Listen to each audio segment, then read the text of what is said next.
انہیں کھلے ڈالوں میں بیٹھ کے گھمایا جاتا رہا، سردی میں ذلیل کرنے کی کوشش کی گئی صرف ایک خواہش پر، اور وہ خواہش کیا تھی کہ ان کی کوئی پریشان ہونے والی تصویر، کوئی رونے والی، گڑ گڑانے والی کوئی فوٹو میں مل جائے۔ یعنی پاکستان کے اندر امن کی صورتحال خراب ہو چکی،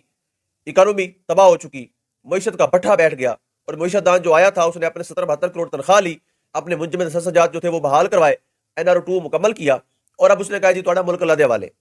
اب اس نے ہاتھ کھڑے کر دیے۔ ہر چیز کی تباہی ہو چکی ہے، لیکن انجینئرنگ آج بھی جاری ہے، انتقامی کارروائیاں آج بھی جاری ہیں، توڑنے کی کوششیں آج بھی جاری ہیں۔ فواد چودھری صاحب سے مسلسل یہ مطالبہ کیا جاتا رہا کہ آپ عمران خان کو چھوڑ دیں،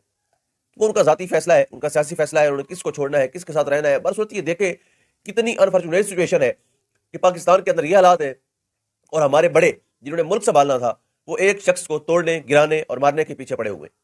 حضور عمران خان سے مخالفت کیجئے، دل کھول کے کیجئے، مگر اس کو وہ تھوڑا تاخیر کر لیجئے، فی الحال ملک کو بچائیے، ملک کی خاطر کھڑے ہوئیے۔